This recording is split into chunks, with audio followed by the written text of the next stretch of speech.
Baik, Assalamualaikum warahmatullahi wabarakatuh. Selamat siang Bapak Ibu sekalian, peserta pelatihan Brevet AB.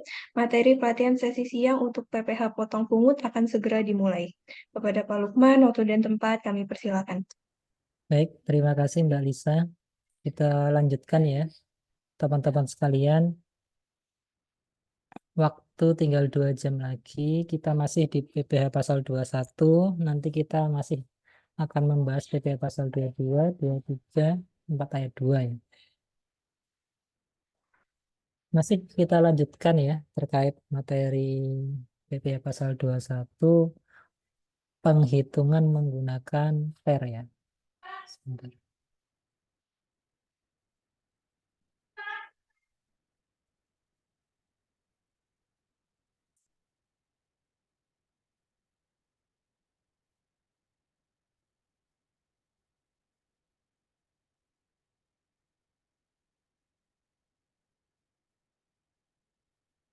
Nah, kita sampai ini ya tadi ya.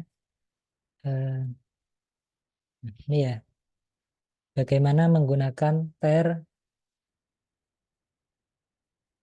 di dalam menghitung perhitungan PPh pasal 21 untuk bulanannya ya. Nah, sekarang tadi siapa tadi tanya ya, kenapa kok Desember itu tidak menggunakan TER? Baik, kita akan mencoba bagaimana menghitung PPh pasal 21 November. Ya. Mohon maaf. Kita akan mencoba menghitung PPh pasal 21 bulan Desember. Bagaimana? Nah, misalnya kita punya tabel seperti ini ya, teman-teman ya. Nah, data gaji bulan Januari sampai dengan Desember. Ya, kita punya data seperti ini. Oke, datanya seperti ini, tunjangannya ini ya, preminya kita anggap ini ya, sama. Oke, TER untuk yang Januari ini kan 9.094 tabel TER-nya. Ingat ya, kunci dari menentukan tabel TER yang akan kita gunakan, yang pertama itu adalah cari tahu dia itu PTKP-nya berapa. Ya, kunci yang pertama, cari tahu dia itu PTKP-nya berapa. Dalam kasus ini, Pak Agus itu PTKP-nya TK 0. Maka TK 0 udah, berarti teman-teman lihat yang TK 0 ini aja, TER A. Jangan melirik yang TER B atau kategori TER C. Ya. Nah, TK0 itu ikut kategori A. Oke. Setelah kita bisa menentukan dia masuk kategori TER A, maka selanjutnya kita menentukan berapa sih penghasilan brutonya. Ya. Penghasilan brutonya ini ya 9094980. 9094 itu masuk di 1,75. Nah, itu ya. Maka kita menggunakan 1,75. Ya. TER menggunakan 1,75%. Oke, anggaplah setiap bulan sama, kecuali bulan Maret di mana dia itu mendapatkan THR atau bonus sebesar 5 juta. Ya, maka ini penghasilan brutonya 14 juta,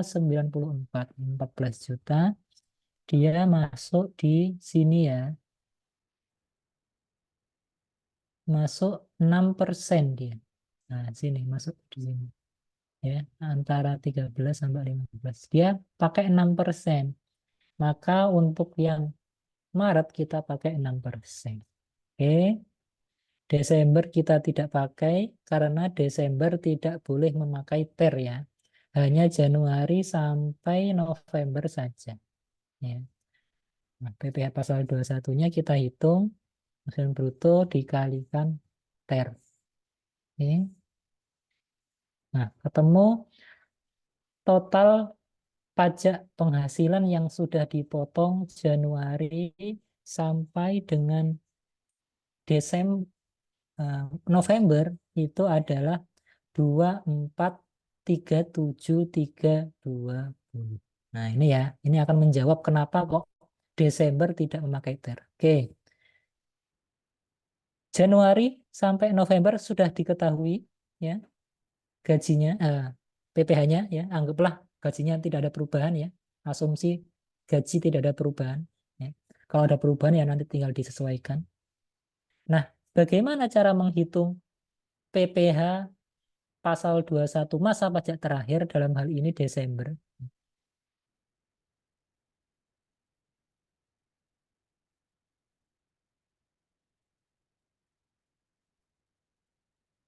Cara menghitungnya adalah penghasilan bruto setahunnya berapa?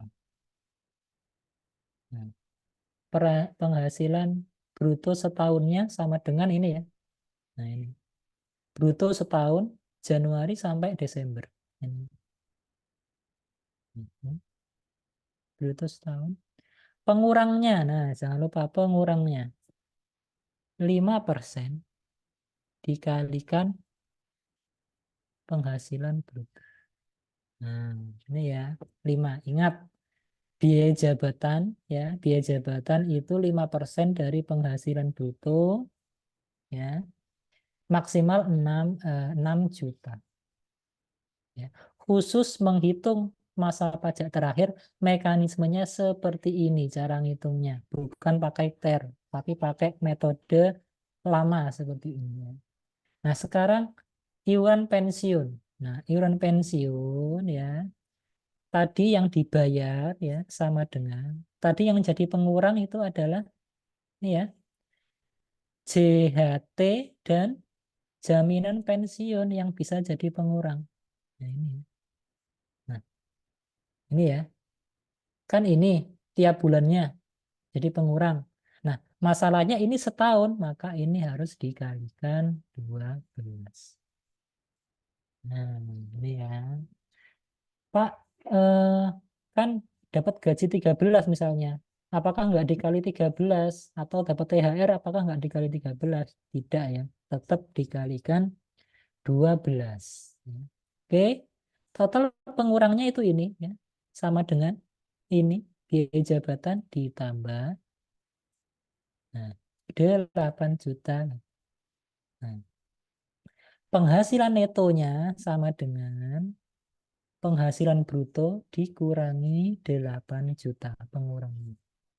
1,105.377 ya. Oke. Kemudian eh, penghasilan tidak kena pajaknya ini neto setahunnya sekian ya 105. Nah, penghasilan kenapa tidak kena pajaknya kan 54 juta TK 0 ya. TK 0. TK 0. 54 juta ya. Maka penghasilan kena pajak setahunnya itu sama dengan penghasilan neto setahun ya dikurangi PTKP. Nah, ini menjadi penghasilan kena pajak setahun. Nah, di pajak itu ada namanya pembulatan. Pembulatan itu hanya terjadi pada saat menghitung penghasilan kena pajak. Itu ya, di sini adanya pembulatan. Bukan di sini, bukan di sini, bukan di sini. Pembulatan di pajak itu terjadi, caranya adalah dibulatkan ribuan ke bawah. Jadi kalau 3 angka di belakang ini angkanya keriting, maka bisa dibulatkan. Maka ini penghasilan kena pajak setahun pembulatan ya, menjadi 51.300. Nah, ini ya dibulatkan ke bawah. Nah, berarti PPh terutang setahun berapa? Maka pakai rumus yang tadi, yang saya yang saya sampaikan tadi, yang saya bagikan rumus yang tadi. Maka PPh terutang setahunnya itu adalah ini ada di M26. Maka ini saya ubah M26. M26. Nah, ternyata PPh setahunnya itu realnya adalah 2.500.000. Nah, itu ya. PPh terutang yang aslinya itu adalah 2,5 juta. Nah, sekarang ini kan sudah dipotong PPh-nya Januari sampai dengan November kan sudah dipotong nih oleh perusahaan. Berarti total yang sudah dipotong itu kan sama dengan ini ya. PPh pasal 21 Januari sampai November yang sudah dipotong kan ini totalnya. Sama dengan ini ya. Nah ini. Nah ini. Maka PPh pasal 21 masa Desember itu selisihnya sama dengan PPh terutang setahun. Ya. Dikurangi dengan PPh pasal 21 Januari sampai dengan November yang sudah dipotong perusahaan. Nah, berarti pada masa Desember, perusahaan wajib memotong penghasilan Pak Agus ini senilai 127.000 rupiah. Nah, ini udah selesai. Seperti ini cara menghitung untuk masa pajak terakhir. Dalam hal ini, PPh pasal 21 masa Desember. Ya. Lupa misalnya eh, Januari sampai dengan November itu dipotongnya 3 juta, Pak. Oh, berarti masa pajak Desember itu minus 435.000. Artinya apa? Tidak perlu dipotong lagi, malah kelebihan. Artinya nanti di bulan Desember perusahaan wajib memberikan tunai kepada Pak Agus senilai 435.000. Ini diberikan tunai oleh perusahaan kepada Pak Agus. Dia lebih bayar. Oke. Sampai di sini ada yang ditanyakan, silahkan. Ini nanti masuk di dalam ujiannya ya.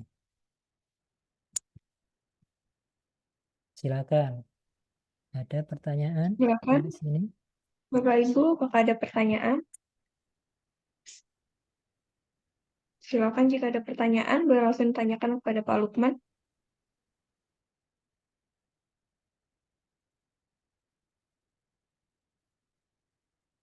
Silakan. Ada pertanyaan sampai sini?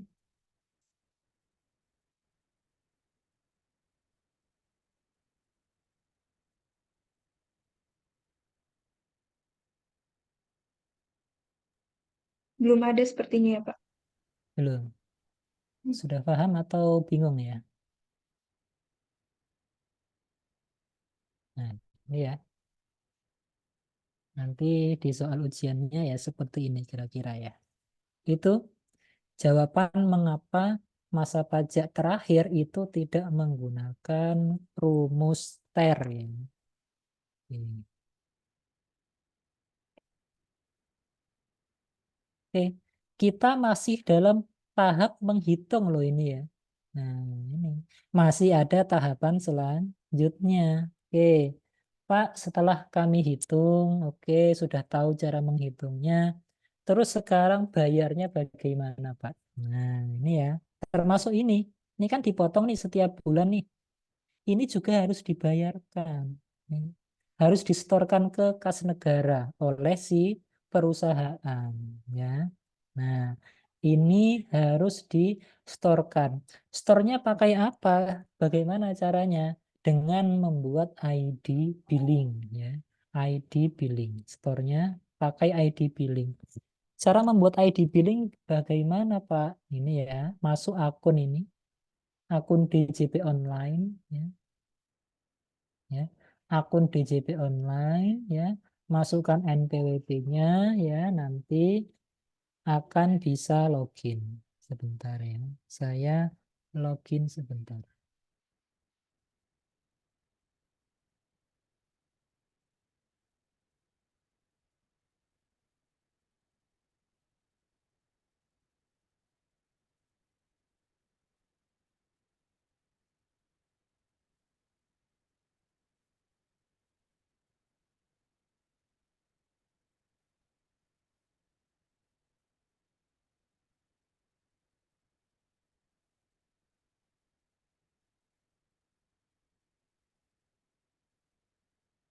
Bentar ya.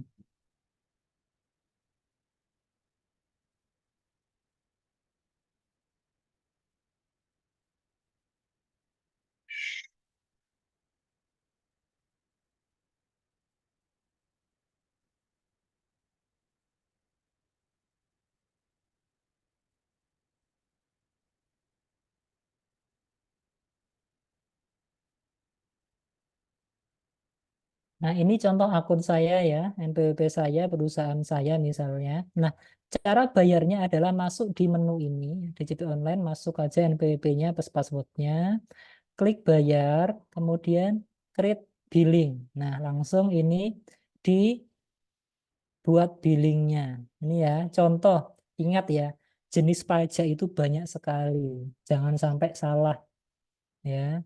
Ini kan kita bicara mengenai pemotongan PPh pasal 21, maka klik PPh pasal 21 ini. Ya. PPh pasal 21, 41121.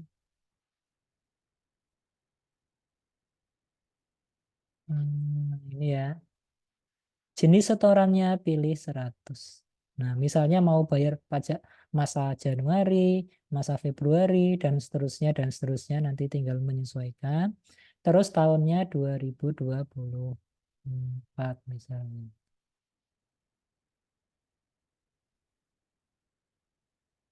Nah, misalnya ini tadi untuk Januari tadi berapa? 159.160. 159.162. Nah, tinggal seperti ini ya. Tinggal buat billing ya. BP AW 6. Oke, submit. Udah jadi ya. Cetak. Nah, Bapak Ibu tinggal tinggal membayarkan ini. Nah, ini ya. Nah, ini silakan dibayarkan ya kode billing ini ya.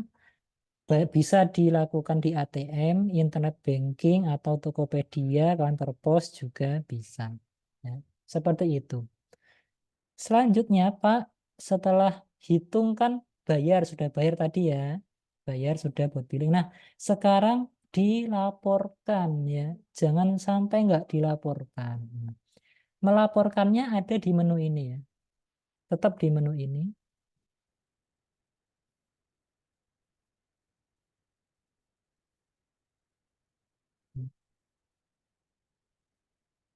Nah, ini ya, menu lapor sini. Nah, ini ya, pilih pra pelaporan. Nah, ini ya, e-Bukpot pasal 21. Nah, di sini Bapak Ibu ya, tinggal kita merekam. Nah, ada aplikasi yang sangat bagus gitu ya, yang disediakan oleh DJP. Misal Pak, kalau pegawai saya satu oke, dua oke. Kalau misalnya pegawai saya 1.000, 2.000, 10.000 kan nggak mungkin. Cek satu-satu ternya kan ya. Nah, DJP membuat aplikasi bentuknya seperti ini, ya, ekspor impor, ya. Tinggal isi NPWP-nya berapa, namanya siapa, PTKP-nya berapa. Ingat, yang paling penting PTKP dan penghasilan brutonya, ya. Ya. Ini bruto sama PTKP-nya. Udah seperti ini, ya. Misalnya 1.000 orang, 2.000 orang, oke lah ya. Masukkan. Nah, ini nanti file ini langsung diupload di sini. Nah, bukti potong. Nah, impor bukti potong di sini. Klik impor, cari file Excel tadi ini. Nah, nanti langsung secara sistem akan, nah ini ya.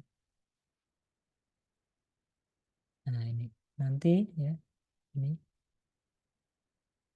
pilih masa ini bulanan ya. 2024, misalnya bulan Januari. Nah, cari Excelnya ya. Nah, nanti aplikasi itu akan apa namanya? Mengcapture Excelnya, kemudian langsung otomatis terhitung berapa pajaknya. Nah, itu ya. Terhitung pajaknya otomatis nanti di SPT masa ini. Nanti apa namanya di sini itu daftarnya, daftar bukti potongnya itu banyak nanti. Nah, di sini kayak ini bulan Januari. Nah, ini udah saya hapus.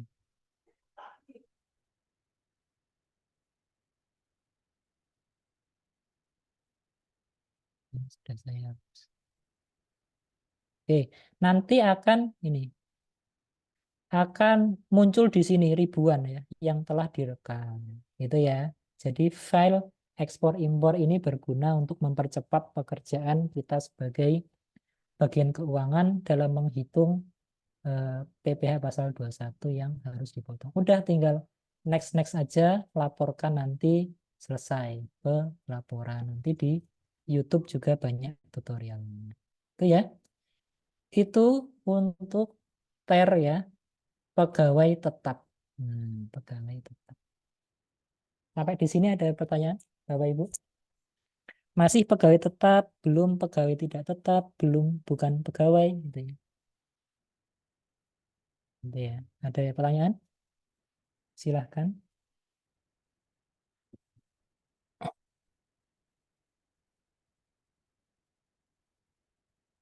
Nanti file Excel-nya akan saya bagikan ya. Oke.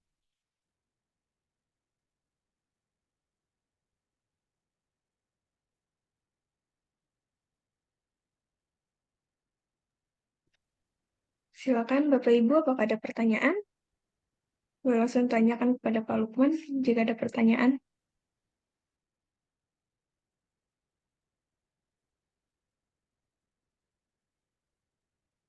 Saya lanjut ya. Karena masih banyak materinya. Kita lanjutkan variasinya ya. Nah, bagaimana kalau misalnya si Pak Agus ini bekerja di pertengahan tahun? Dia bekerjanya bukan mulai Januari, tapi baru masuk Agustus 2024 misalnya. Cara menghitungnya simpel ya, sama ya. Tinggal di yang Agustus sampai November itu pajaknya dihitung pakai TER ya. Oke, nah yang Desember tetap pakai yang tadi, setahun tadi ya. Jadi brutonya berapa sih ini ya? Agustus sampai Desember ya. Oke, nah yang membedakan di sini, uyuran pensiunnya. Ingat ya, karena dia bekerja mulai Agustus, berarti berapa bulan itu? Agustus, September, Oktober, November, Desember, 5 bulan. Maka iuran pensiunnya juga dia itu dikalikan 5. Ya. Ingat, jadi total pengeluarannya sekian, neto setahunnya sekian karena cuma 5 bulan ya. Ya. Oke. Nah, PTKP-nya itu 54 juta. Tetap ya, PTKP-nya tidak di PTKP kan 5 bulan, tidak, tetap setahun.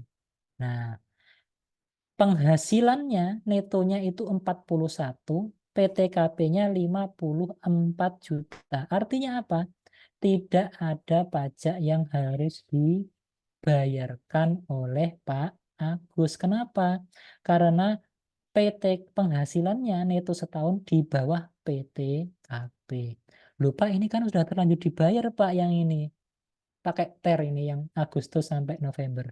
Maka senilai total 636.000 ini yang sudah dipotong perusahaan dikembalikan oleh perusahaan kepada Pak Agus. Itu ya. Itu ya. Ini untuk yang dia mulai bekerja di pertengahan tahun. Tuh. Sampai di sini ada yang ditanyakan?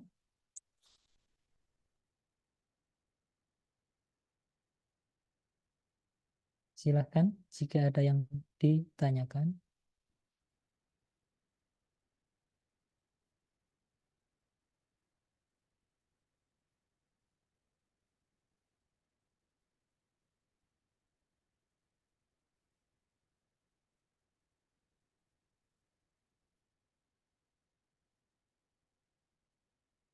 Belum ada ya? Oke, saya lanjutkan. Variasi selanjutnya ya. Bagaimana jika dia itu berhenti bekerja di pertengahan tahun? Ya. Misal dia berhenti bekerja di 1 September 2024, maka logikanya dia itu terakhir menerima gaji pasti Agustus harusnya. karena September dia sudah tidak bekerja. Maka gaji yang dipotong terakhir itu Agustus. Nah, maka cara menghitung pajaknya seperti ini ya. Misal bulan Maret itu masih dia menerima THR ya. Oke. Nah, tetap Januari sampai Juli dipotong. Ya seolah-olah perusahaan tidak tahu kalau Agustus itu resign gitu loh ya. Atau berhenti bekerja. Oke, tetap dipotong ya Januari sampai Juli oleh perusahaan pajaknya. Nah, kita jumlah ya penghasilan bruto setahunnya dari Januari sampai Agustus. Ini ya 77 masuk sini ya. Sama. Biaya jabatannya setahun ini ya tetap 5% kali bruto. Nah, iuran pensiunnya karena ini 8 bulan maka dikalikan 8.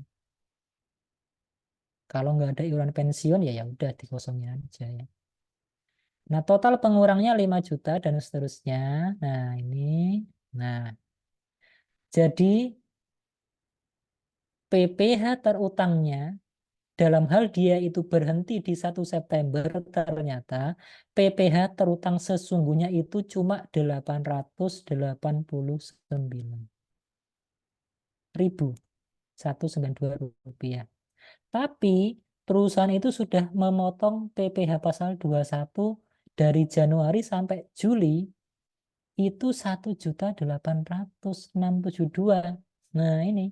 Maka PPh pasal 21 bulan terakhir atau masa terakhir itu sama dengan pajak yang seharusnya dikurangi yang sudah dipotong Januari sampai dengan Juli.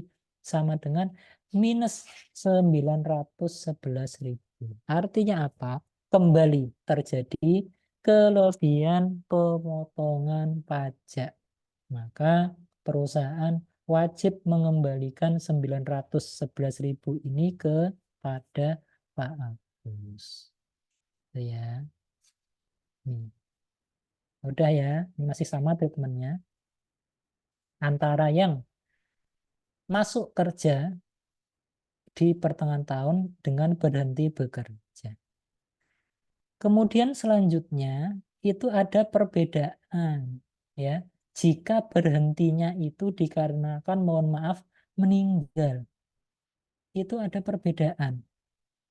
Beliaunya ini meninggal pada tanggal 31 Agustus. Ya, berarti kan logikanya dia terima gaji terakhir itu gaji Agustus ya. Nah, cara perhitungannya itu untuk ternya sama ya. Januari sampai bulan Juli itu dipotong menggunakan tarif ter. Ya. Karena kan tidak tahu ya. Karena ketentuan seperti itu ya. Kemudian Agustus meninggal, maka Agustus itu menjadi masa pajak terakhir. Nah, kita hitung dulu penghasilan bruto sampai dengan Agustus ya. 77 sama ya. Ini hasil ini. Biaya jabatan ya. Kemudian biaya pensiun setahun, iuran pensiun setahun ya. Kali 8 ya, 8 bulan. Nah, ini 8 bulan, Januari sampai Agustus. Nah, pengurangnya, total pengurangnya 5,9 juta, 5,9 juta. Penghasilan neto sampai Agustus itu sama dengan bruto dikurangin itu. Nah, yang membedakan di sini, teman-teman. Kalau tadi sudah apa adanya. Tapi kalau dia meninggal, itu harus disetahunkan. Ini loh ya, kalimatnya disetahunkan. Bagaimana disetahunkan itu rumusnya? Sama dengan, ini kan neto sampai dengan Agustus. Agustus itu kan 8 bulan ya. Maka ini neto sampai dengan Agustus dibagi 8. Ya. Dibagi 8, karena dia 8 bulan. Dikalikan 12, disetahunkan. Nah, ini ya cara menghitungnya. Oke, penghasilan kena pajak setahunnya sama dengan penghasilan neto yang disetahunkan dikurangi PTKP. Ya. Menjadi penghasilan kena pajak setahunnya itu 53 juta. ya. PPh terutangnya pakai rumus yang saya berikan ini 2,6. Nah, nah ini ya. Ini kan setahun nih. Yang di setahun kan ini.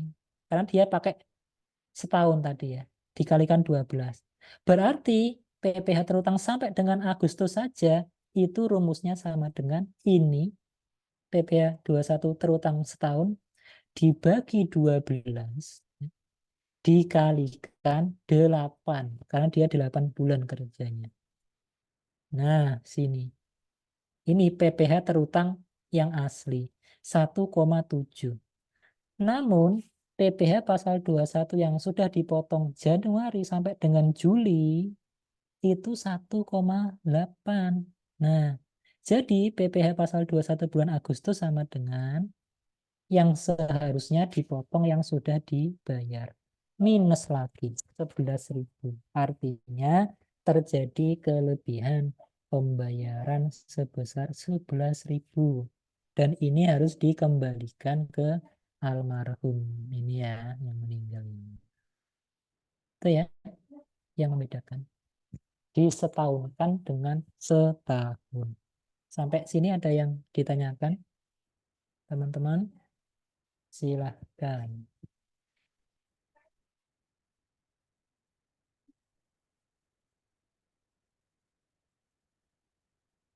Silahkan.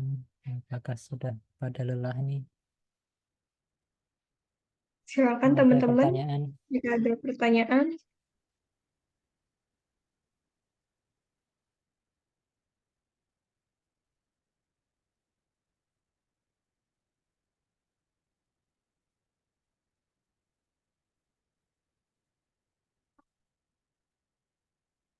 Silahkan.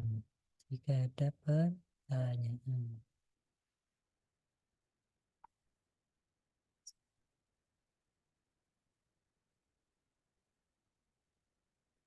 Hmm. Tidak ada ya? Oke, saya lanjut aja kalau tidak ada. Kemudian ada namanya metode gross up, ya, gross up. Hmm.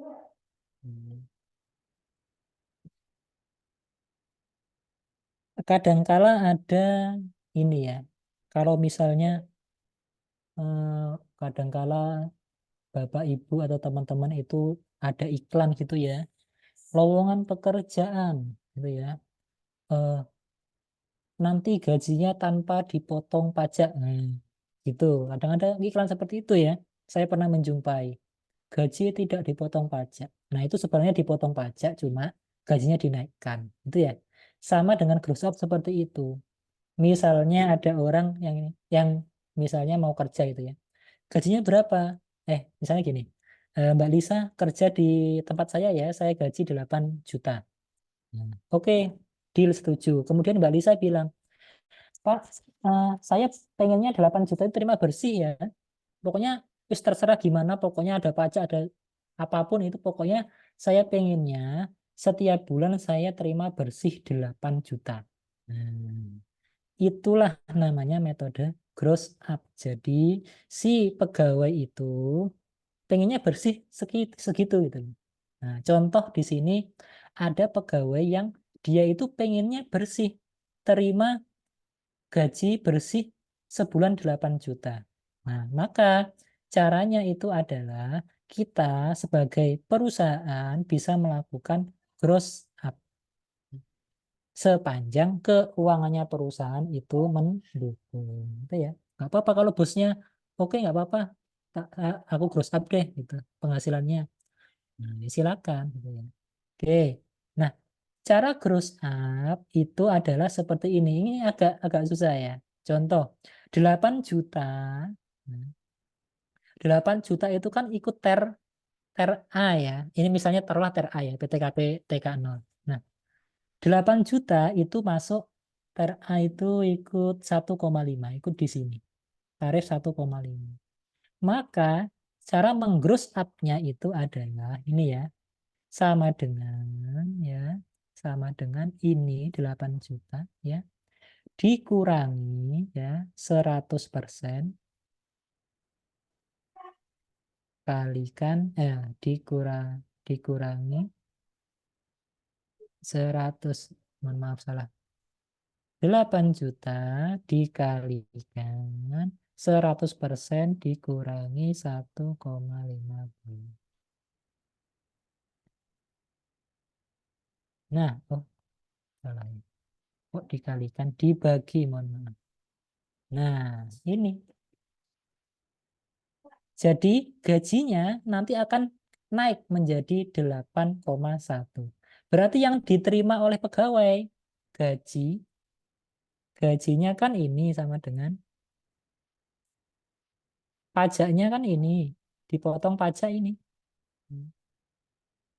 Nah, total bersih total yang dibawa pulang bersih ya, take home pay-nya sama dengan ini.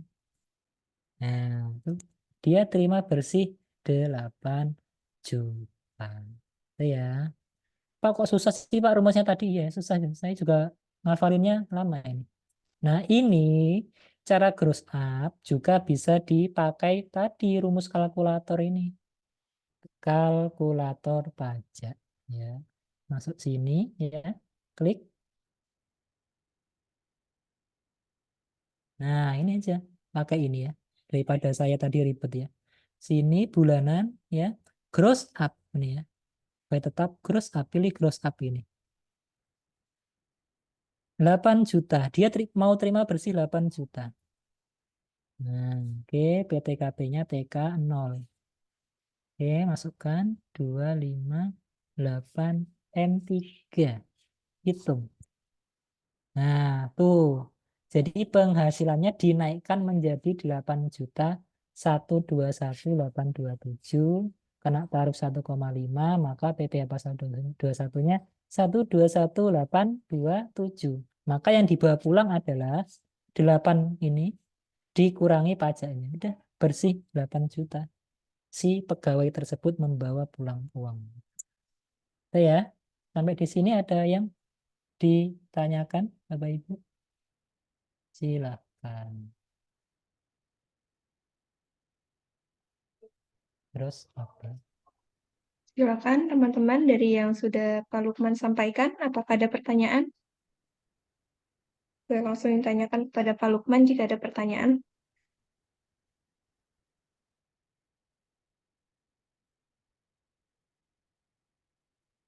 Ada? Oke, saya lanjutkan ya kalau tidak ada. Nah, kadangkala ada perusahaan yang memberikan tunjangan pajak, ya, memberikan tunjangan pajak. Ya, termasuk komponen tunjangan ya silakan.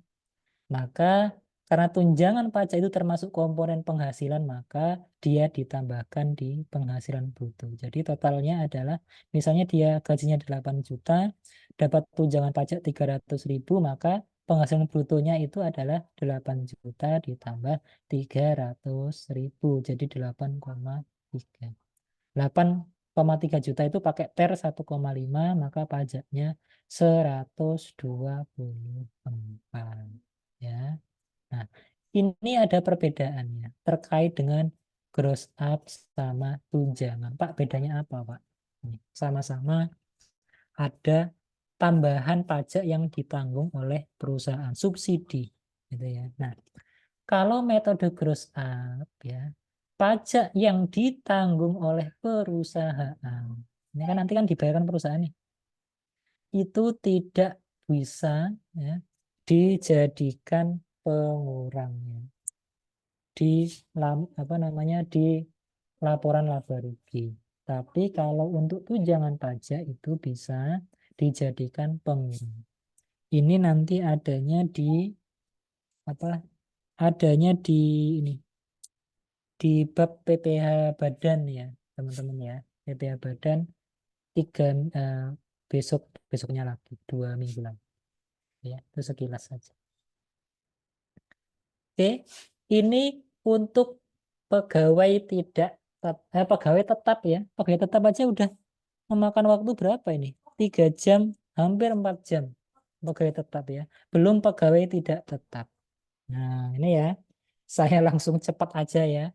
Sekarang untuk pegawai tidak tetap. Misalnya, Pak, ada pegawai tidak tetap. kantor saya itu kemarin banjir gitu ya, angin-angin gitu ya, terus kemudian gentengnya itu amburadul. Kita mengundang orang untuk memperbaiki. Nah, Pak Yusuf misalnya. Nah, PT ABC meminta Pak Yusuf Yusuf hmm, memperbaiki genteng perusahaan memperbaiki genteng ya, atap perusahaan dengan waktu 5 hari dan upah borongan 2 juta. Sampai 2 juta. Pak Yusuf ini tolong diperbaiki, saya kasih waktu 5 hari, materialnya saya belikan, Pak Yusuf itu saya kasih uang 2 juta ya. 2 juta saya kasih waktu 5 hari untuk memperbaiki. Nah, kalau ada sistem borongan seperti ini, maka caranya adalah hitung per harinya itu dapat berapa. Berarti upah per harinya sama dengan 2 juta dibagi 5. 400.000. 400.000. Sebentar. Nah, ini 400.000. Oke, pegawai tidak tetap. 400.000. Nah, memakai TER. Nah, tabel TER di sini paling pojok kanan itu ada. Nah, TER harian. Nih ya. Kalau penghasilannya 0 sampai 450 itu tarifnya 0%. Ya, 0%. Kalau 450 Rp1 sampai 2.500.000 itu 0,50. Nah, karena 400 ini di bawah 450 maka tarif ternya itu adalah 0%. Maka PPh terutangnya sama dengan ya 0% dikalikan.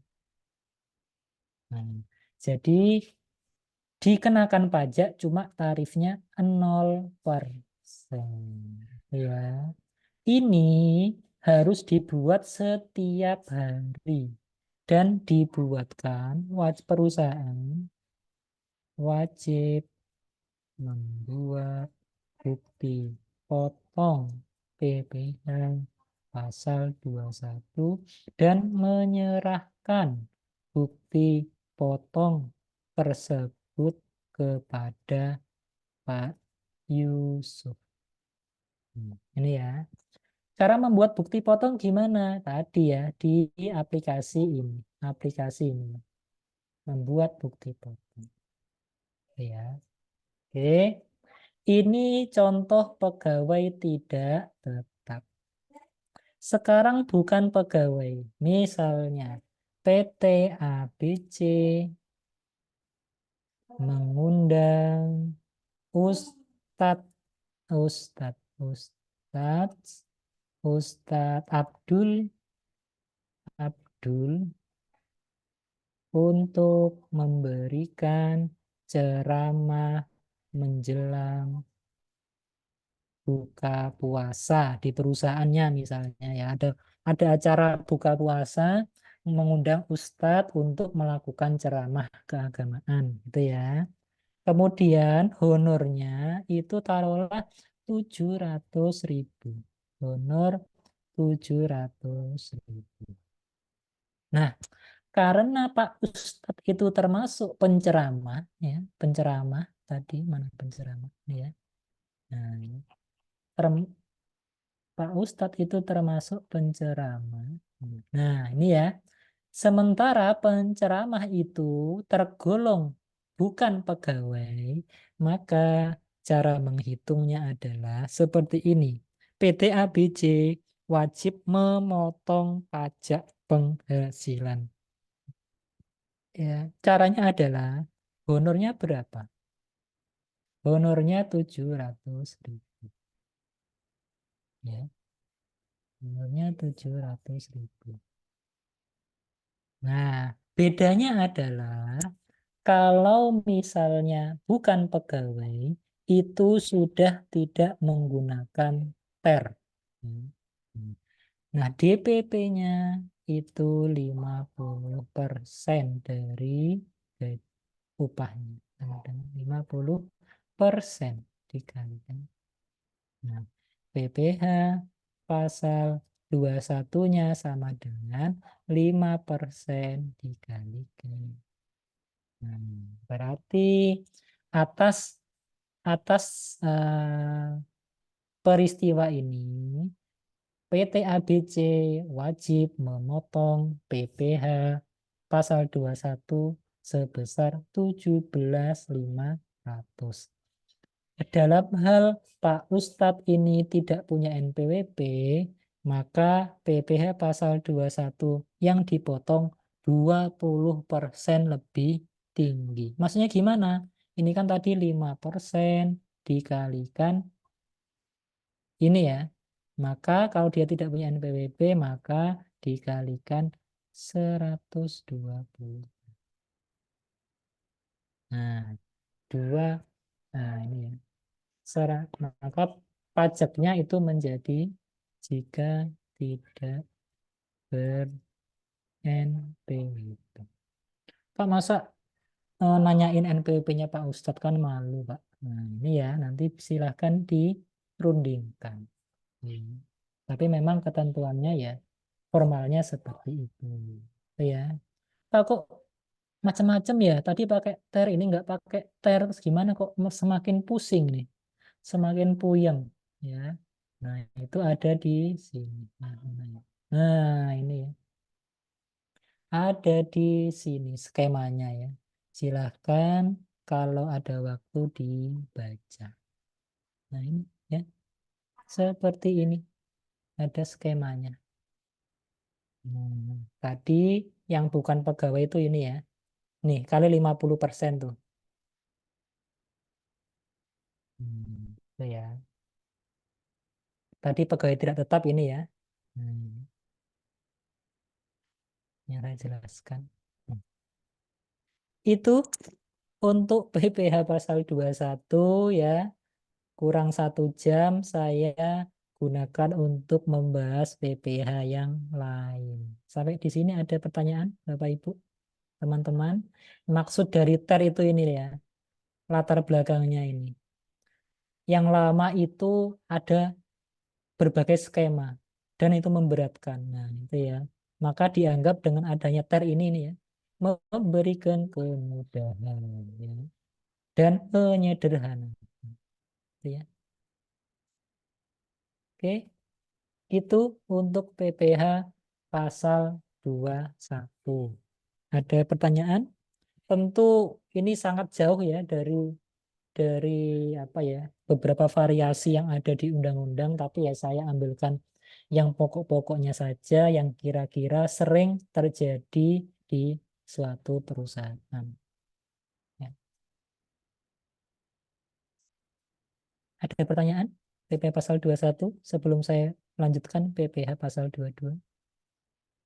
Silakan teman-teman dan Bapak Ibu sekalian, dari yang sudah Pak Lukman jelaskan terkait PPh 21, apakah ada pertanyaan sebelum dilanjut ke materi yang lain? Ya, makanya Pak. siapa? Ada yang tanya? Nggak ada ya. Ya, makanya ini ya, accounting yang bisa pajak itu sangat mahal ya harganya ya, dalam tanda kutip loh ya. Karena dia memang punya keahlian khusus gitu ya.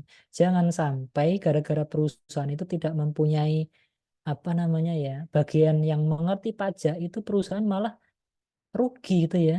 Harusnya bisa melakukan perencanaan pajak, dapat pegawai yang tidak mengerti pajak sama sekali. Wah, itu sangat fatal ya. Nanti bisa jadi yang harusnya pajak itu bisa kita antisipasi malah wah, malah kena denda, malah kena pemeriksaan dan seterusnya. Itu sangat dihindari. ya. Pentingnya pajak, bagian pajak atau bagian orang yang mengerti pajak di suatu perusahaan. Ya. Oke. Sekarang PPh pasal 22. Ya, kita tinggalkan PPh pasal 21. Ya. Nah, PPh pasal 22, kalau PPh pasal 21 itu terkait dengan pemotongan bagaimana kalau kita memberikan gaji, ya, upah kepada orang yang menerima itu orang. Itu ya PPh pasal 21. Kalau yang menerima badan usaha ya bukan PPh pasal 21. Nah, ini kalau PPh pasal 22 ini terkait dengan pembelian barang, ya. Pembelian atau penjualan barang. Oke. Nah, ini pemungut PPh pasal 22 ini ya, badan-badan tertentu, bendaharaan pemerintah, wajib pajak badan berkaitan dengan ini loh ya, pembayaran atau penyerahan barang atau berkenaan dengan impor ini ya, impor atau atas penjualan barang yang tergolong sangat mewah, ya. Oke, kita sekilas saja ya. Nah, ini contohnya siapa sih pemungut itu? Yang pertama itu adalah instansi pemerintah, baik itu pusat, daerah, misalnya dinas pendidikan, dinas perindustrian, kantor gubernur, kantor wali kota, di mana kalau mereka itu belanja keperluan kantor, maka itu jangan lupa ada PPh pasal 22. Ya. Kemudian BUMN, misalnya Bank BRI, Mandiri, itu ya. PT PP ya, PT ya pokoknya yang BUMN itu ya, Waskita dan seterusnya itu, ya. Dia merupakan pemungut. Ada Bank Devisa dan Bea Cukai DJBJ, Direktorat Jenderal Bea dan Cukai jika memang itu ada impor. Kemudian produsen importin bahan bakar minyak, gas, pelumas dan seterusnya. Ya. Terkait dengan penjualan bahan bakar minyak, gas, dan pelumas. Produsen loh ya. Oh berarti yang ini Pak, yang di pinggir jalan jualan jualan jualan bensin eceran ini termasuk ya? Enggak. Yang dimaksud produsennya ya. Dan importirnya. Itu ya. Oke, ini ya badan usaha yang bergerak dalam industri ini, semen, kertas, otomotif. Ya. PPh pasal 22 ini banyak sekali tarifnya ya. Ini tinggal hafalan aja Bu, ya teman-teman ya. Tinggal hafalan aja. Oke. Nah, ini saya ambilkan yang pokok-pokok saja. Oke, ini ya. Contoh terkait dengan pembelian barang. Nah, misalkan ada instansi pemerintah atau BUMN itu membeli barang. Ya, syaratnya itu nilainya minimal 2 juta. Baru dia terkena PPh pasal 22. Contoh, misalnya, Dinas A, Dinas Pendidikan Kota Bekasi belanja alat tulis kantor di toko toko apa ya? Toko Toko Arjuna misalnya. Senilai 10 juta. Ya. Nah, karena ini nilainya di atas 2 juta, maka Dinas Pendidikan Kota Bekasi wajib memungut PPh pasal 22. Nah, nilainya, nilai transaksinya itu kan 10 juta.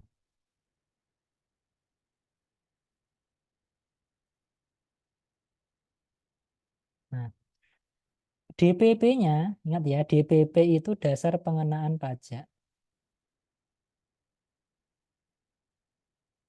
Dasar di mana kita menghitung pajak.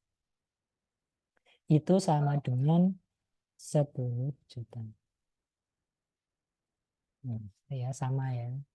Oke, maka PPh pasal 22-nya itu adalah, tadi tarifnya berapa?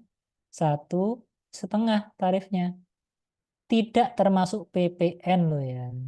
tidak termasuk PPN. Oke, maka sama dengan 1,5% dikalikan. Nah, 150.000. Maka Dinas Pendidikan itu memungut 150.000 dari toko atas belanja di toko Arjuna ini. Nah, dinas wajib memungut dan menyetor PPh pasal 22 sebesar sebesar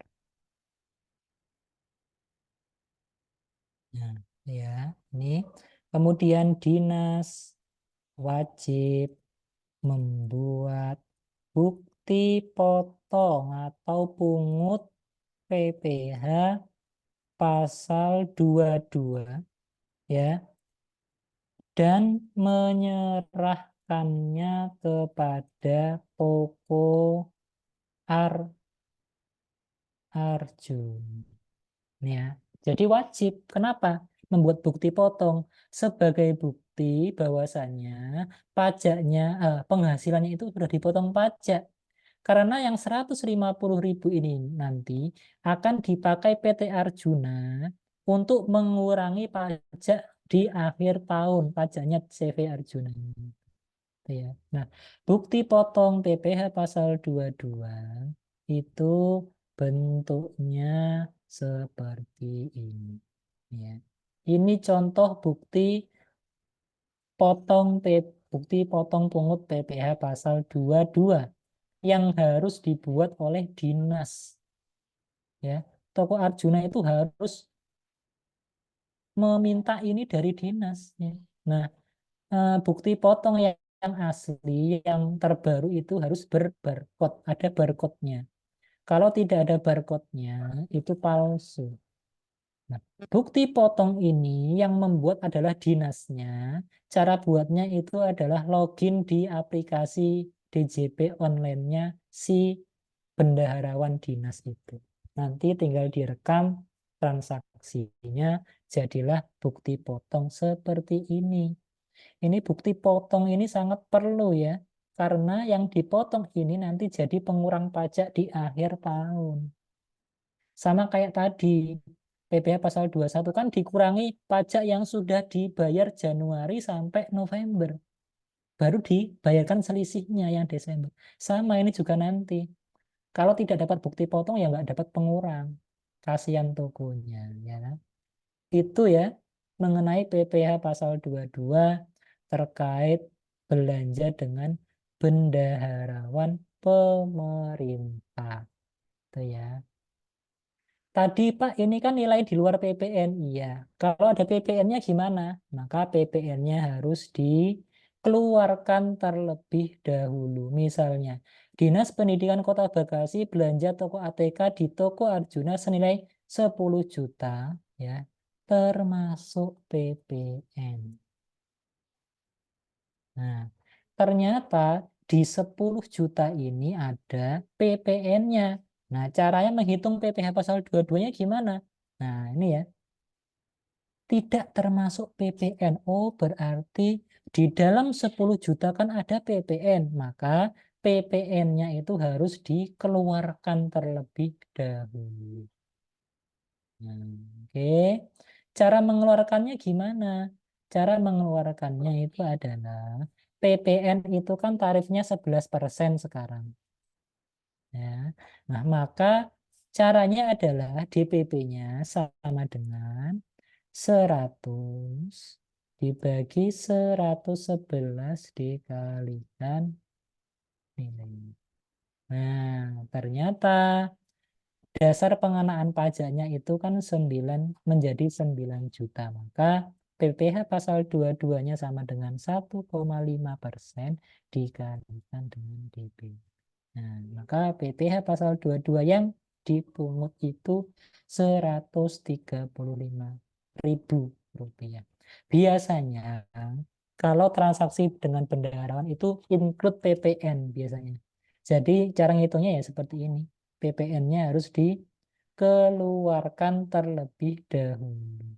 Kalau yang contoh yang atas ini tidak termasuk PPM. Jadi jangan bingung ya, Bapak Ibu ya, teman-teman ya. Itu untuk PPh pasal 22. Sampai di sini ada yang ditanyakan? Silahkan, semakin bingung atau bagaimana?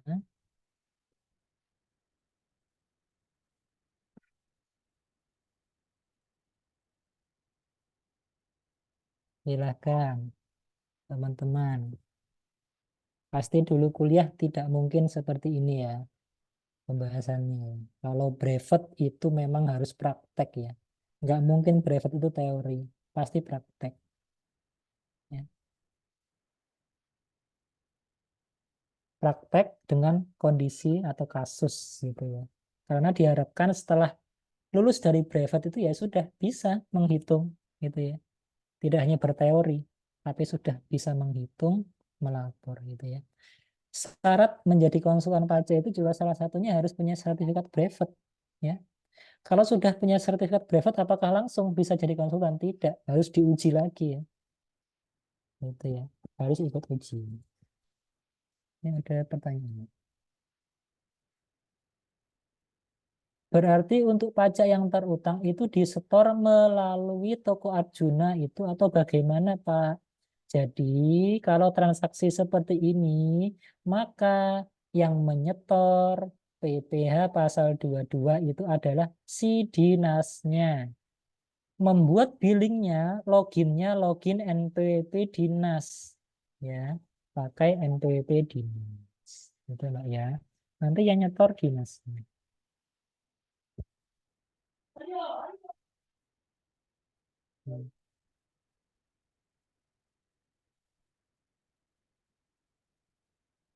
Bukan Arjuna yang menyetor, tapi dinasnya yang melakukan penyetoran. Si Arjunanya terima bersih, dia hanya menerima bukti potong saja, udah selesai. Bukti potong PPh pasal 22 atau bukti pungut PPh pasal 22. Udah selesai.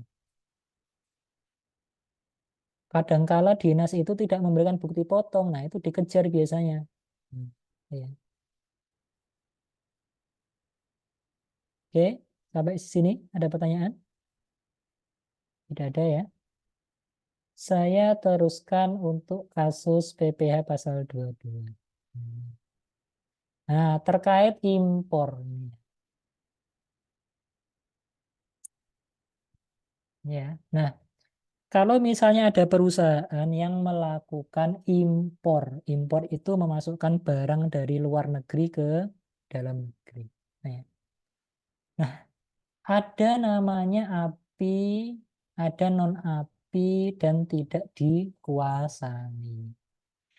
API itu kepanjangannya adalah angka pengenal impor. Non-API itu dia tidak punya angka pengenal impor, gitu ya. Jadi perusahaan-perusahaan yang melakukan impor itu harus punya API agar tarifnya 2,5%.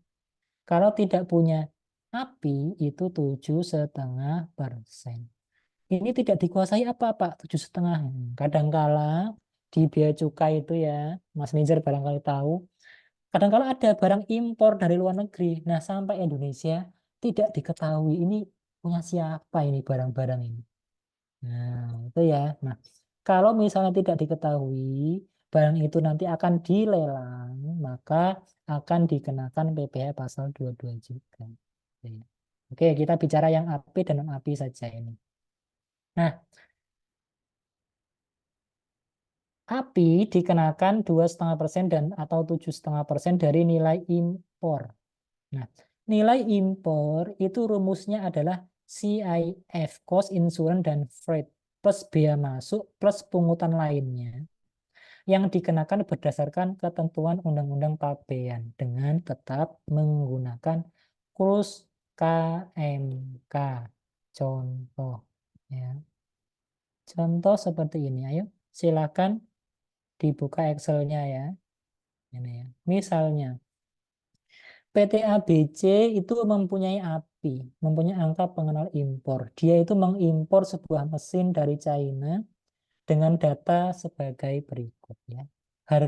Misalnya harga mesinnya itu misalnya 500.000 US dollar, insurance-nya itu 10.000 US dollar, freight-nya itu 40.000 US dollar, kemudian kurs KMK-nya taruhlah misalnya 14.500.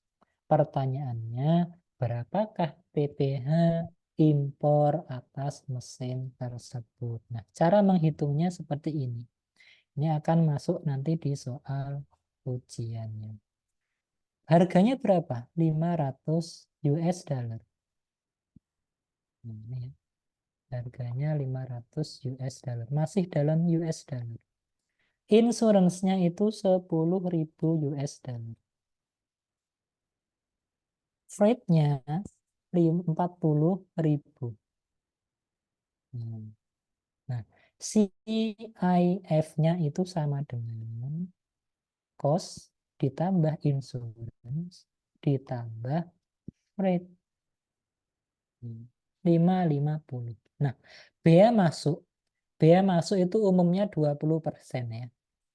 Maka bea masuknya itu 20% dikalikan CIF. Itu ya. Berarti nilai impor sama dengan CIF ditambah bea masuk. Nah, total nilai impornya itu adalah 660.000 US dollar. Terus KMK-nya 14.500. Maka nilai impornya sama dengan ya nilai impor rupiahnya adalah nilai impor USD dikali dengan kurs KMK. 9.570.000.000 rupiah. Maka PPh pasal 22-nya yang dipungut waktu barang itu masuk dicegat oleh bea cukai, dia itu harus membayar bea impor sebesar 2,5% dikalikan. Nah, 239.250. Itu kalau dia punya api. Kalau tidak punya api ya 7. Malah 700 juta. Itu ya. Pak, ada beberapa negara itu yang ada fasilitas bebas impor, Pak. 0%. Ya sudah, 0 di sini nggak apa-apa. Nah, ini. Ya. Sampai di sini ada yang ditanyakan, silahkan.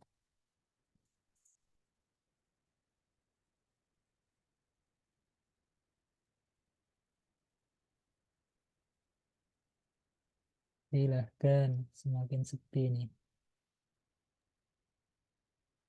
Silakan jika ada yang ingin ditanyakan.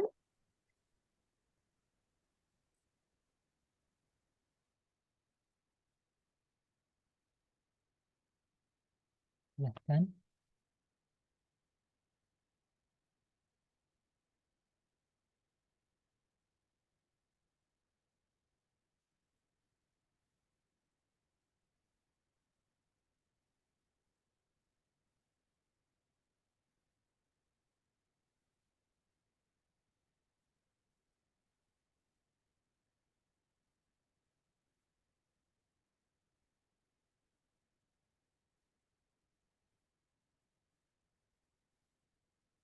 Belum ada? Belum ada ya? Oke, belum ada ya. Masih mudah ya ini ya, daripada pasal 21 tadi ya. Oke, selanjutnya kalau sudah kita lanjut ke PPh pasal 23. Ini ya nanti untuk apa tarif PPh pasal 22 yang lainnya ya bisa dibaca ya teman-teman ya. Ini ya. Tinggal dikalikan tarif aja ini. Atas penjualan contoh ini ya, industri semen gitu ya. Atas penjualan hasil produksi ini. Tinggal dikalikan 0,25 di luar PPN itu ya. Tinggal gitu aja. Udah gampang ya. Pasal 22 itu banyak rumus, banyak tarifnya, tinggal lihat saja. Gitu ya. perhitungannya tidak jelimet seperti PPh pasal 21. Oke, ini ya, nanti tinggal dibaca saja. Oke.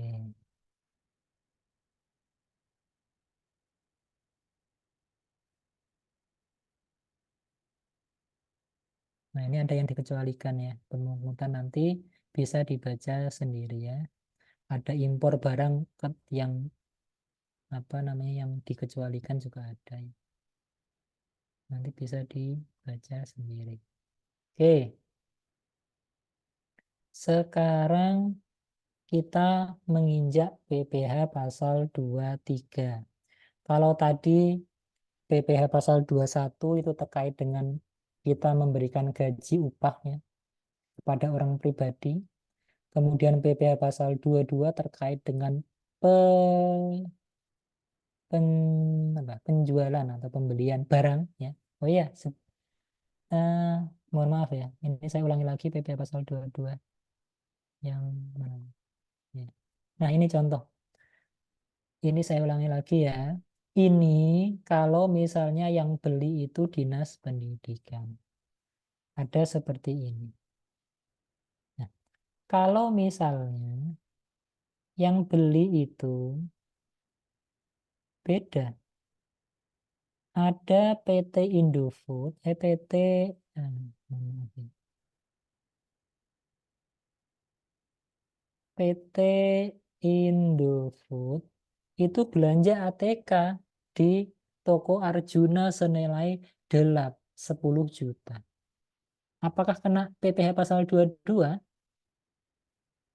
Nah, jawabannya tidak kena ya. Kenapa Pak tidak kena? Karena PT Indofood ini bukan merupakan bendaharawan pemerintah ya.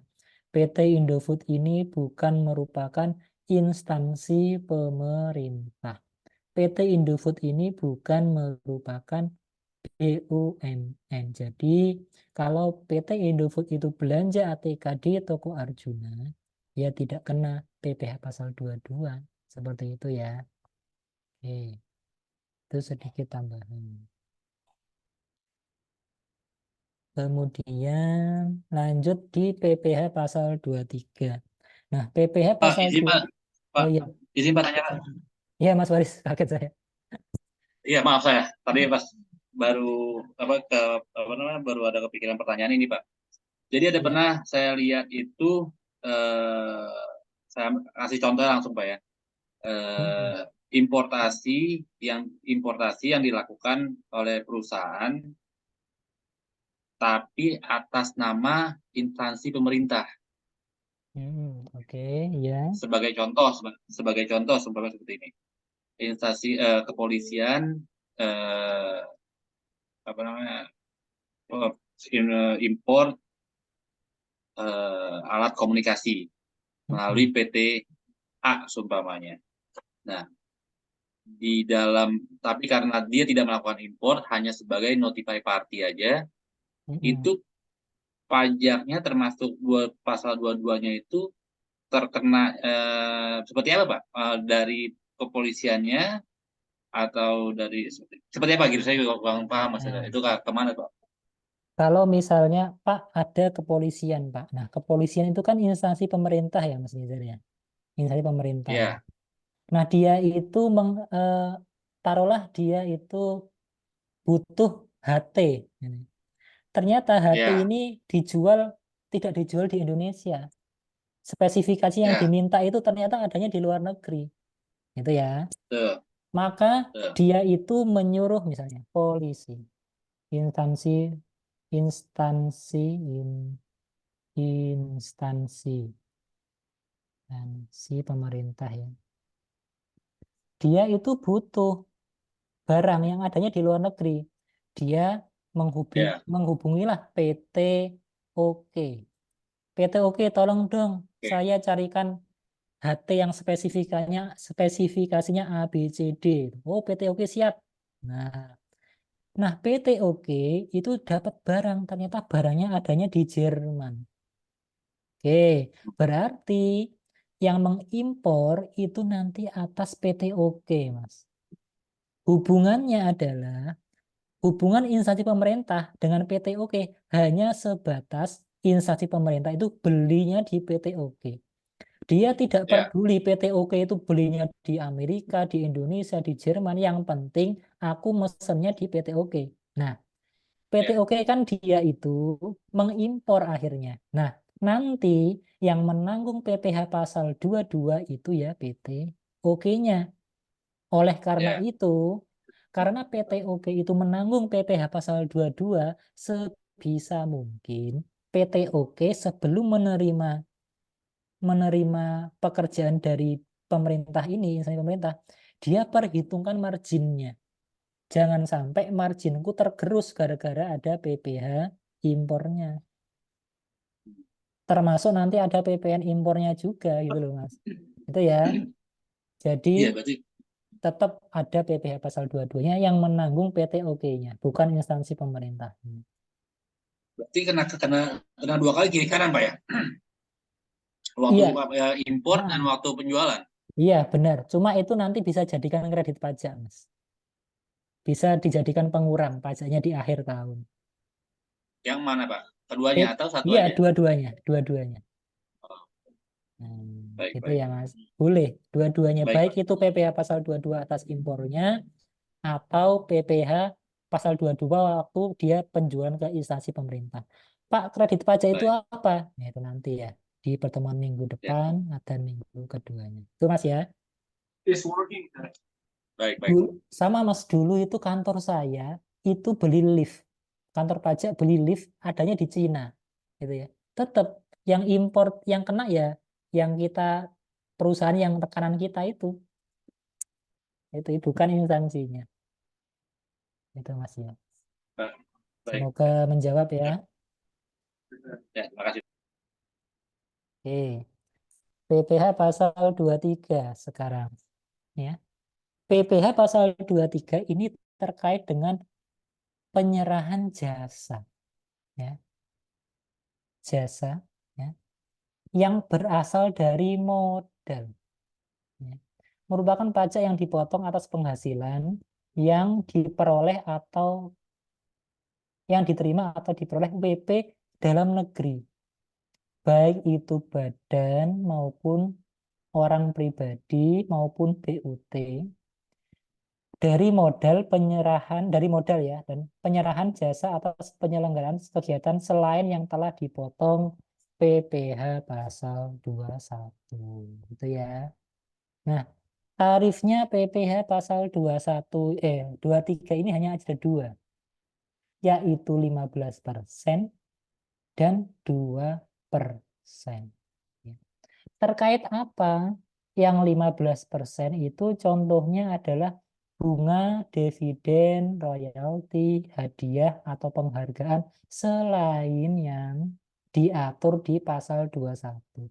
Tadi kan pasal 21 kan termasuk tuh hadiah yang diterima orang pribadi. Nah, itu selain yang diterima orang pribadi, maka dia itu masuk wilayahnya dipotong PPh pasal 23. Nah, mohon maaf.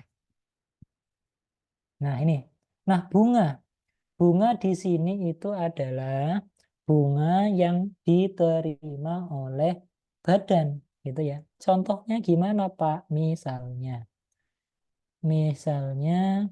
PTA, PTA meminjam meminjam uang kepada PTB senilai 1 miliar dengan bunga 5% misalnya.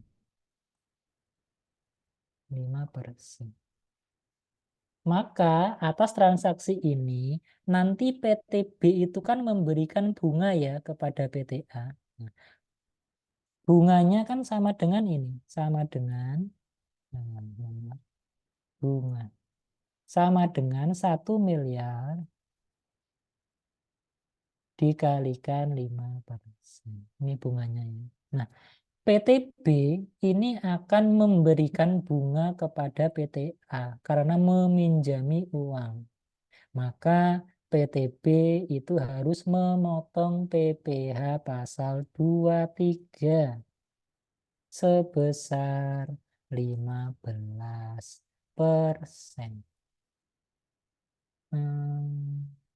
15%. 7,5 juta rupiah itulah yang harus dipotong PTB. Itu ya. Oke, dividen ini dividen yang diterima oleh badan ya. Kemudian yang diterima orang pribadi itu nanti masuk pasal 4 ayat 2. Nah, untuk yang dividen nanti akan ada pembahasan tersendiri. Royalti. Nah, royalti juga kena tarif 15%. Kalau Bapak Ibu terbitkan buku sebagai pengarang gitu ya, ada royalti atau pencipta lagu, maka tarifnya itu 15%. Oke. Kemudian yang paling sering itu adalah tarif 2%, yaitu terkait dengan sewa. Sewa dan sewa selain sewa tanah dan bangunan pokoknya. Ya, sewa selain tanah dan bangunan. Kenapa? Karena sewa tanah dan bangunan itu sudah masuk wilayahnya PPh pasal 4 ayat 2. Ya. Sewa contohnya gimana? Misalnya Mas Nizar itu pegawai PT PT ah, PT ABC. Dan Mas Nizar merupakan pegawai PT ABC. Pak, saya itu punya ini, Pak. Innova di rumah nganggur, Pak. Daripada nganggur ya sudah saya sewakan ke PT saya buat dipakai operasional. Boleh nggak? Boleh, tapi harus dipotong pajak itu, objek pajak. Misalnya PT ABC menyewa mobil Innova Mas Nizar senilai disewa, Pak. Sebulannya saya sewakan 20 juta. Oh, kebanyakan ya. Berapa? 10 juta. Maka atas transaksi ini PT ABC wajib memotong PPh pasal 23. Lupa yang menerima kan orang, Pak. Ini. Mas Nizar itu kan orang, bukannya masuk PPh pasal 21. Nah, tadi ketentuannya ini ya. Kalau dia berasal dari modal. Nah, penggunaan modal ya, bukan kemampuan. Nah, kalau PPh pasal 21 itu biasanya merujuknya ke kemampuan. Itu ya, kemampuan si yang menerima penghasilan. Tapi ini gara-gara yang disewakan itu barang modalnya Mas Nizar, modalnya dalam hal ini mobil, maka dia masuk wilayah PPh pasal 23. Maka nilai sewanya itu kan 10 juta. Maka PT ABC wajib memotong PPh pasal 23 sebesar 2% kali nilai sewanya. 200.000. Jika Mas Nizar itu tidak punya NPWP, maka sanksinya atau tarifnya itu 2 kali lipat. Sama dengan 2% dikalikan 200% dikalikan. Mohon maaf. 2% kali.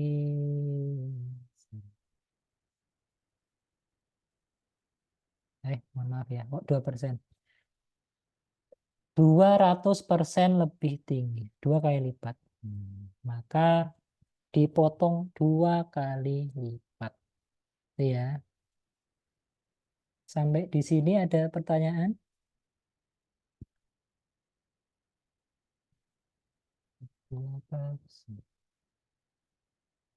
Oke, saya lanjutkan aja.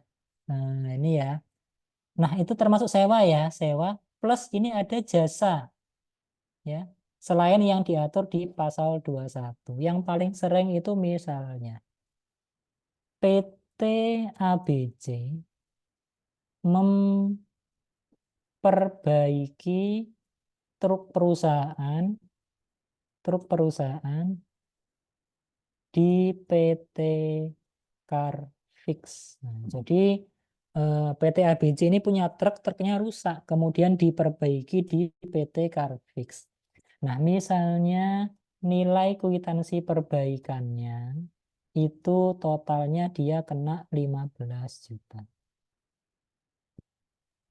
Maka atas transaksi ini PT ABC wajib memotong PPh pasal 23. Nah, PPh pasal 23-nya ya sama, 2%. Sama dengan 2% dikali. Nah, itu ya. Dalam hal memang nilai perbaikannya atau kwitansinya itu gelondongan seperti ini. Beda cerita misalnya Pak, eh, PT ABC itu memperbaiki truknya di PT Carfix, dia kena ongkos 15 juta Pak. Tapi ada rinciannya Pak. Misalnya untuk beli bannya itu taruhlah 8 juta Pak, karena bannya truk itu mahal ya. Beli bannya 8 juta. Beli olinya, karena ganti oli itu 500.000 Pak. Kemudian spare part yang lain itu ya kira-kira kena 4 juta Pak, 5 juta. Baru sisanya itu jasanya Pak. Nah, ini ya 15 dikurangi untuk ban, untuk oli, untuk spare part. Nah, 1,5 juta itu ya jasanya Pak. Maka kalau kwitansinya itu ada rinciannya seperti ini ya, maka PPh pasal 23-nya itu 2%. Ya. Itu dari jasanya saja. Ini. Nah, 30.000. Ini ya, ini untuk PPh pasal 23. Selesai sampai sini. Ada yang ditanyakan? Untuk PPh pasal 23.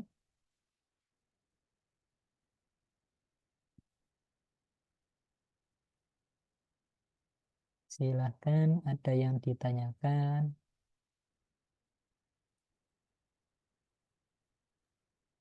Silakan teman-teman, Bapak Ibu sekalian, terkait yang sudah Pak Lukman jelaskan, apakah ada pertanyaan terkait PPh pasal 23?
Silakan ada pertanyaan Bapak Ibu.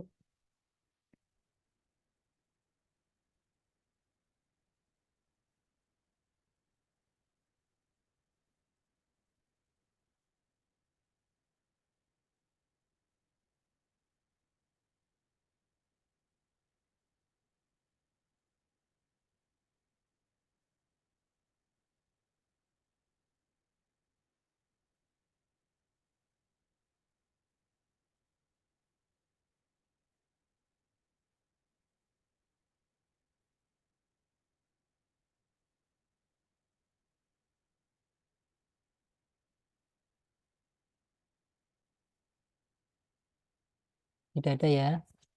Nah, kita lanjutkan ke materi terakhir. Ini.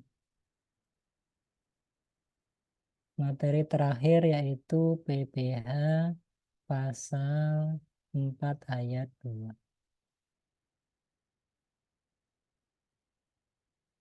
Ya. PPH pasal 4 ayat 2 ini bersifat final ya, Bapak Ibu ya. Bersifat final ya. Nah, ini relatif gampang ya. Ini hanya hafalan sama ya, hafalan seperti tadi pasal 22 ya. Ini ya. Atas transaksi seperti ini ya, itu dipotong PPH pasal 2 pasal 4 ayat 2. Ini ya. Misalnya ini ya. Penghasilan berupa bunga deposito. Jadi kalau Bapak Ibu atau teman-teman punya deposito, dapat bunganya, maka bunga itu dikenakan tarif 20%. Kemudian penjualan saham bursa. Bapak Ibu itu aktif ya trading saham di bursa. Maka atas nilai transaksi baik itu jual maupun belinya langsung dipotong sekuritasnya sebesar 0,1%. Ya. Kemudian ada bunga diskonto obligasi ya, surat berharga negara yang diperdagangkan di pasar uang ini sama ya, 15% untuk dalam negeri, WP dalam negeri, untuk wajib pajak luar negeri 20%. Kemudian untuk diskonto surat berbenah negara ini ya, Bapak Ibu yang investasi di surat utang negara, gitu ya, itu dikenakan 20% ya. Kemudian pengalihan hak atas tanah dan bangunan. Nah, ini ya. Kalau misalnya teman-teman orang tuanya itu melakukan penjualan rumah ya, tanah atau bangunan, maka dari pihak penjual itu ketika dia datang di notaris akan dikenakan pajak atas pengalihan pendapatan penjualan tanah dan bangunan itu sebesar 2,5%. Itu ya. Nah, bagi si yang pembelinya itu nanti akan dikenakan BPHTB 5%. Itu ya. Pajak jual beli tanah dan bangunan. Kemudian sewa tanah dan bangunan. Ini ya, itu dipotong 10% dari penghasilan brutonya. Contoh misalnya ada PT Mitsui ya. PT Mitsui nih, dia itu sewa kios di pinggir jalan. Ternyata PT Mitsui ya, es krim menyewa kios dari Pak Pak Bambang ya senilai 100 juta untuk setahun. Nah, karena ini merupakan penyewaan tanah dan bangunan, maka PT Mitsui ini harus memotong PPH pasal 4 ayat 2. Nilai sewanya 100 juta. PPH pasal 4 ayat 2-nya itu sama dengan 10% dikalikan 10 juta dikalikan 100 juta menjadi 10 juta rupiah. Maka PT Mitsui ini harus memotong sebesar 10 juta rupiah. Dan PT Mitsui harus menyetorkan ini ke kas negara. Nanti Pak Bambang ini mendapatkan bukti potong PPH pasal 22 dari PPH pasal 4 ayat 2 dari PT Mitsui. Jadi Pak Bambang ini nanti terima bersihnya ya 90 juta gitu ya. Maka dari itu dikomunikasikan ya. Bagi penyewa kios itu dikomunikasikan dulu ya. Kadangkala main potong aja gitu ya. Nanti kaget yang punya kios dulu kok dipotong pajak gitu. Harus komunikasi dulu. Pak, ini saya mau sewa kiosnya, saya potong 10% bagaimana gitu ya. Karena ketentuan perpajakan ya seperti itu. Oke ya, itu contoh sewa tanah dan bangunan. Nah, penghasilan jasa konstruksi itu termasuk ke dalam penghasilan yang bersifat final. Jadi kalau misalnya ada perusahaan konstruksi, jika memang dia full kegiatannya itu hanya yang berhubungan dengan konstruksi, maka ini tarifnya ini ya. Kalau untuk pekerjaan ini ya, ada 1,75% untuk kualifikasi kecil ya. Ya, nanti bisa dibaca, ini tinggal hafalan saja gitu ya. Untuk tarif jasa konstruksi sebentar.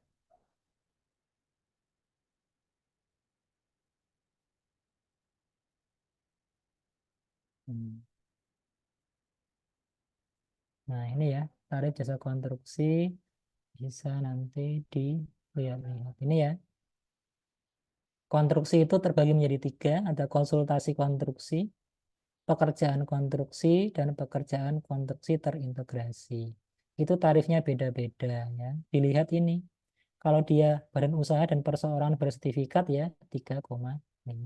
Kalau konstruksi yang pengerjaan itu ya, itu 1,75 jika itu bersertifikat kecil dan perseorangan bersertifikat gitu ya. Kalau agak besar yang mengerjakan badan usahanya ya 4%. Ya. Kalau selain A dan B ini ya 2,65%. Nanti tinggal dibaca saja ya untuk yang konstruksi.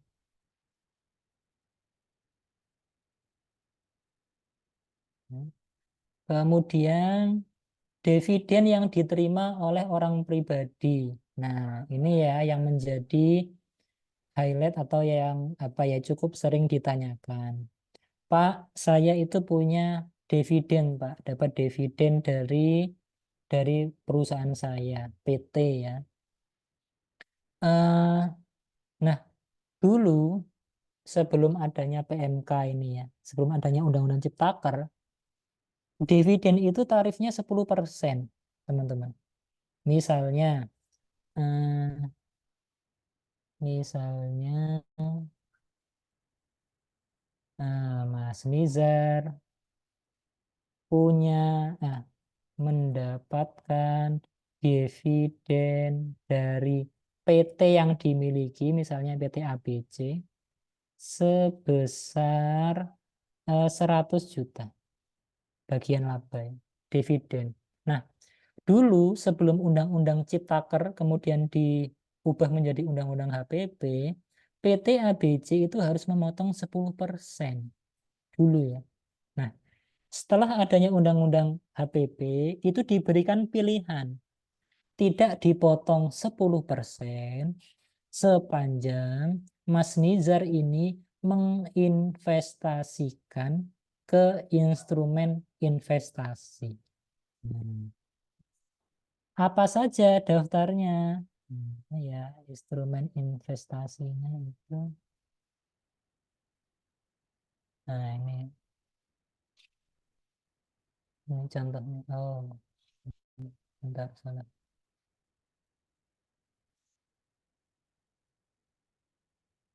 Mana ya?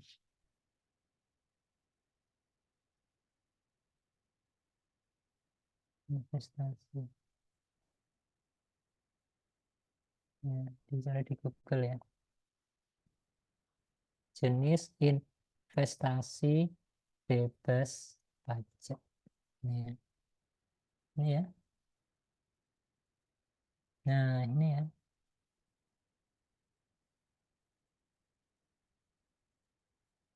Nah, ini SBN ya, obligasi, suku.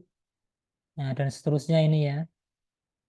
Kalau misalnya diinvestasikan di beberapa instrumen investasi ini selama 3 tahun, maka ya tidak perlu bayar yang 10%. Gitu ya. Nah, misalnya seperti ini. Mas Nizar dapat dividen dari PT ABC 100 juta. Pak, yang 70 juta itu untuk anak daftar kuliah, Pak. Hmm. 70 juta, Pak. Kedokteran misalnya. Dan sisanya itu untuk diinvestasikan ulang. Diinvestasikan ulang sesuai undang-undang. Terus 30 juta. Maka kalau misalnya seperti ini, Mas Nizar ini wajib membayar PPh pasal 4 ayat 2. Sebesar berapa? Sama dengan yang tidak diinvestasikan.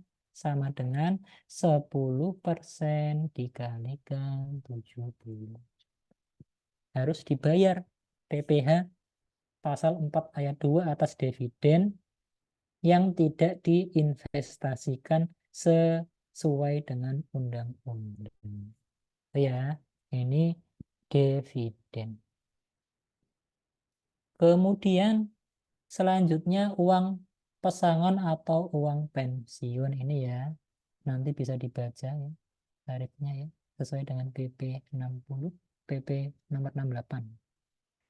Kemudian ada bunga simpanan koperasi. Nah, ini kalau misalnya Bapak Ibu sebagai anggota koperasi, itu kan biasanya ada simpanan wajib dan simpanan sukarela ya. Nah, kalau simpanan wajib itu kan biasanya dapat apa SHU ya. Nah, yang simpanan sukarela itu kadang ada dapat bunga setiap bulan. Nah, kalau misalnya bunganya yang diterima itu di bawah 240.000, maka pajaknya 0. Tapi kalau bunganya di atas 240.000, maka pajaknya 10%. Tuh ya. Selanjutnya hadiah undian. Nah, ini hadiah yang diundi. Kita tanpa effort ya. Gebiar BCA, hadiah undian Shopee. Nah, itu kan biasanya ada tuh pajak hadiah ditanggung pemenang. Nah, itu pajaknya 25% dari nilai hadiahnya. Ya. Kemudian yang terakhir ini dan yang paling sering ini nanti berhubungan dengan materi kita minggu depan adalah penghasilan usaha wajib pajak yang memiliki peredaran bruto tertentu yang tidak melebihi 4,8 miliar. Oh, panjang sekali, Pak. Ya, ini adalah untuk usahawan UMKM yang omsetnya di bawah 4,8 miliar. Toko kelontong, warung makan, itu ya, eh, laundry, fotokopi, pokoknya pokoknya usaha yang omsetnya di bawah 4,8 miliar per tahun, maka dia diperkenankan untuk menggunakan tarif final sebesar ini ya 0,5%. Yang 1% ini sudah tidak berlaku ya, mohon maaf ya. Ini harus dicoret.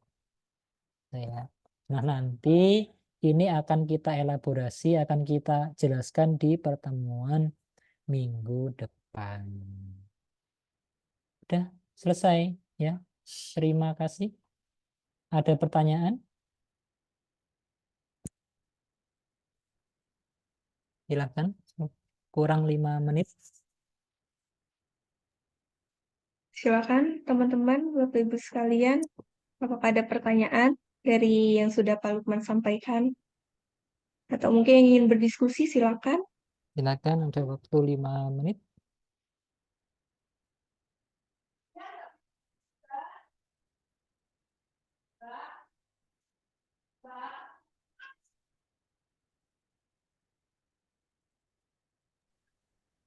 Silakan mungkin dari Mbak Nurul atau Mas Rizal atau Mbak Marliana, jika ada pertanyaan Bebas silakan. ya, bebas pertanyaannya.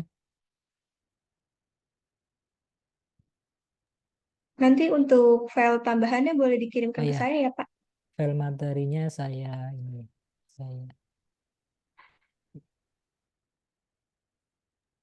Nanti mungkin saya juga izin untuk share nomor Bapak pada peserta, Pak. Iya,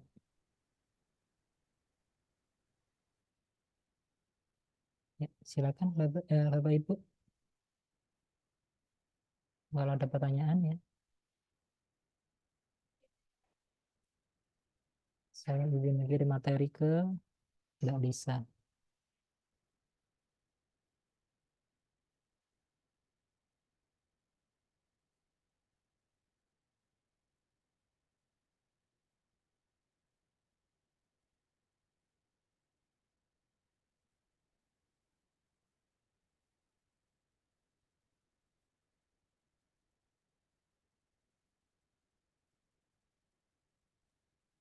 Silakan Bapak Ibu, apakah ada pertanyaan?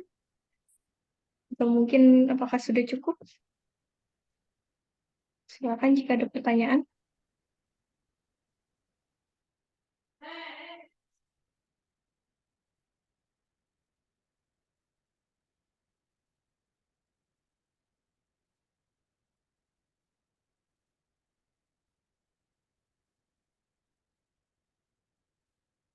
Ya, materi sudah saya kirim ke Mbak Lisa ya, materi Excel tadi. Silakan kalau tidak ada ya saya serahkan ke Mbak Lisa. Baik, terima kasih Pak Lukman. Mungkin sudah cukup ya. Nanti mungkin saya izin untuk share nomor Bapak agar peserta yang ingin bertanya bisa langsung menghubungi Bapak. Iya, Mbak. Baik, kalau gitu saya izin tutup ya Pak. Iya, Mbak. Silakan. Baik, Bapak Ibu sekalian, peserta pelatihan berikut AB, materi PPH potong pungut hari ini sudah selesai. Namun sebelumnya kita akan melakukan sesi dokumentasi terlebih dahulu dan para peserta diminta untuk menyalakan kamera dan mikrofon. Boleh dibantu untuk menyalakan kamera dan mikrofonnya?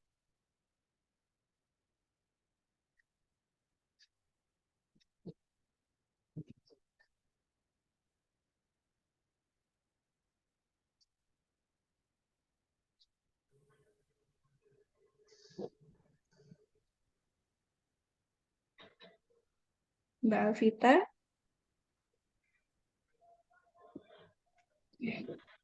Baik, semuanya boleh tersenyum ke arah kamera. Saya hitung 1 sampai 3. 1, 2, 3. Mohon tunggu sebentar.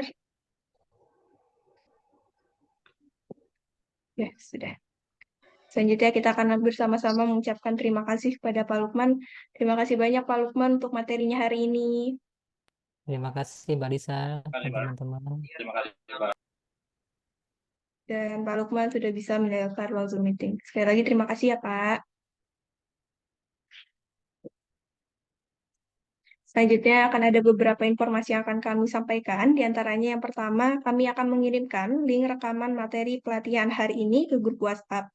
Yang kedua, kami akan mengirimkan ujian soal materi pelatihan hari ini beserta deadline pengumpulannya. Yang ketiga, untuk materi selanjutnya adalah PPH orang pribadi tanggal 23 Maret 2024 yang akan diampu kembali oleh Bapak Lukman Hakim SMMM yang akan dimulai pukul 9 sampai dengan 15 waktu Indonesia Barat. Zoom meeting akan kami kirimkan 15 menit sebelum dimulai. Demikian informasi yang dapat kami sampaikan dan para peserta sudah bisa meninggalkan ruang Zoom meeting. Terima kasih. Wassalamualaikum warahmatullahi wabarakatuh. Waalaikumsalam warahmatullahi wabarakatuh.